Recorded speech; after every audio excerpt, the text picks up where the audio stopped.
Cigarette ಸೇದುತ್ತಾ ಶಿವಲಿಂಗದ ಮೇಲೆ ಕಾಲಿಟ್ಟು reels ಮಾಡಿದ ಮುಸ್ಲಿಂ ವ್ಯಕ್ತಿ.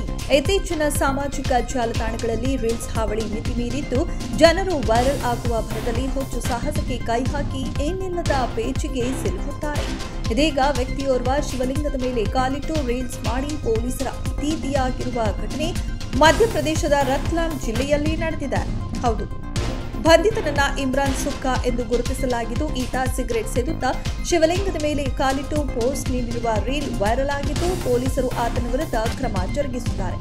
ಇನ್ನು ಘಟನೆ ಕುರಿತಾಗಿ ಮಾತನಾಡಿರುವ ರತ್ಲಾಮ್ ವಿಭಾಗದ ಹಿರಿಯ ಪೊಲೀಸ್ ಅಧಿಕಾರಿಯೊಬ್ಬರು, ಬಂಧಿತ ಇಮ್ರಾನ್ ಸುಕ್ಕಾ ವಿರುದ್ಧ ಈಗಾಗಲೇ ಜಿಲ್ಲೆಯ ವಿವಿಧ ಠಾಣೆಗಳಲ್ಲಿ ಪ್ರಕರಣ ದಾಖಲಾಗಿದ್ದು, ಕೆಲ ದಿನಗಳ ಹಿಂದೆಯಷ್ಟೇ ಜೈಲಿನಿಂದ ಬಿಡುಗಡೆಯಾಗಿದ್ದ. ರೀಲ್ಸ್ಗಾಗಿ ಈ ರೀತಿ ಮಾಡಿದ್ದಾಗಿ ಆತ ತಪ್ಪೊಪ್ಪಿಕೊಂಡಿದ್ದು, ವಿಚಾರಣೆಗೆ ಒಳಪಡಿಸಲಾಗಿದೆ. ವಿಹಿಂಪ ಹಾಗೂ ಬಜರಂಗ ದಳದ ಸದಸ್ಯರು ಈ ಸಂಬಂಧ ದೂರು ದಾಖಲಿಸಿದ್ದು, ಆರೋಪಿಯನ್ನ ವೈದ್ಯಕೀಯ ತಪಾಸಣೆಗೆ ಒಳಪಡಿಸಲಾಗಿದೆ ಎಂದು ಹಿರಿಯ ಪೊಲೀಸ್ ಅಧಿಕಾರಿಯೊಬ್ಬರು ತಿಳಿಸಿದ್ದಾರೆ. ಇನ್ನು ಆರೋಪಿಯನ್ನ ಪೊಲೀಸರು ವೈದ್ಯಕೀಯ ತಪಾಸಣೆ ನಡೆಸಲು ಆಸ್ಪತ್ರೆಗೆ ಕೊಂಡೊಯ್ಯುವಾಗ ಆತನ ಮೇಲೆ ಗುಂಪೊಂದು ದಾಳಿ ಮಾಡಿದ್ದು, ಪೊಲೀಸರು ಆತನನ್ನ ರಕ್ಷಿಸಿದ್ದಾರೆ. ಹಲವರು ಈತನ ವಿರುದ್ಧ ಕಠಿಣ ಕ್ರಮ ಜರುಗಿಸುವಂತೆ ಆಗ್ರಹಿಸಿದ್ದು, ಪೊಲೀಸರು ಈತನ ವಿರುದ್ಧ ದಾಖಲಾಗಿದ್ದ ಹಳೆ ಪ್ರಕರಣಗಳನ್ನು ಪರಿಶೀಲಿಸುತ್ತಿದ್ದಾರೆ.